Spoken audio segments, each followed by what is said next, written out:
अगर मैं आपसे कहूं कि हजारों साल पहले एक ऋषि ने हमारा भविष्य देख लिया था, उसने ऊंची इमारतें देखी, आसमान में उड़ते यान देखे, हाथों में चमकते उपकरण देखे, लेकिन उसने कुछ और भी देखा। एक ऐसा भविष्य जहां इंसान आगे बढ़ा पर भीतर से खाली हो गया।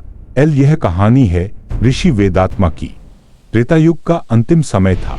हिमालय की बर्फीली चोटियों के बीच एक गुप्त गुफा थी, वहां रहते थे ऋषि वेदात्मा। वे साधारण तपस्वी नहीं थे कहा जाता था। वे समय की धड़कन सुन सकते थे। जब वे ध्यान में बैठते तो उन्हें अतीत और भविष्य दोनों की झलक मिलती। उनके शिष्य उनसे पूछा करते, गुरुदेव, क्या समय को पार किया जा सकता है? और वे केवल मुस्कुरा देते। एक अमावस्या की रात, आकाश बिल्कुल शांत था, हवा भी जैसे थम गई थी। ऋषि ने अपनी सबसे गहरी समाधि लगाई। उनकी सांसें धीमी हुई, हृदय की धड़कन मंद पड़ी और अचानक उन्हें लगा कि उनका शरीर हल्का हो रहा है। उनकी चेतना ऊपर उठने लगी। पहले गुफा छोटी हुई, फिर हिमालय, फिर पूरी धरती। वे अंतरिक्ष में पहुंच गए। उन्होंने देखा सूर्य छोटा हो गया, ग्रह घूम रहे थे, फिर सब कुछ धुंधला हुआ और अचानक वे एक ऐसे लोक में पहुंचे जहां समय सीधी रेखा नहीं था। वह एक वृत्त था। अतीत, वर्तमान और भविष्य एक साथ मौजूद थे। और तभी उन्होंने भविष्य देखा। विशाल शहर, आसमान को छूती इमारतें, रात में भी जगमगाती रोशनी। मनुष्य लोहे के पक्षियों में बैठकर आकाश में उड़ रहा था। उन्होंने देखा लोग हाथों में चमकते उपकरण लिए हुए हैं, जो दूर बैठे लोगों से बात कर रहे हैं। ऋषि चकित थे। मनुष्य ने अद्भुत प्रगति कर ली थी। लेकिन अचानक दृश्य बदला। वायु धुएं से भर गई, नदियां सिकुड़ गईं।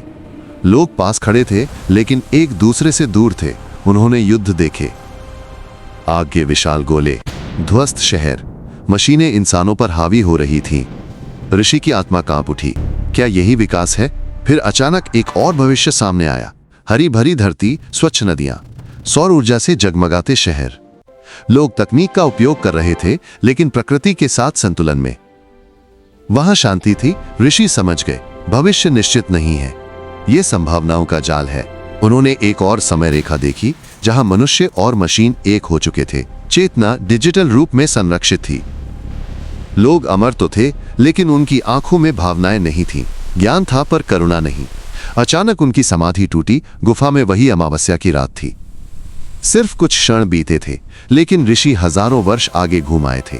उन्होंने शिष्यों से कहा, समय नदी नहीं है, ये सागर है।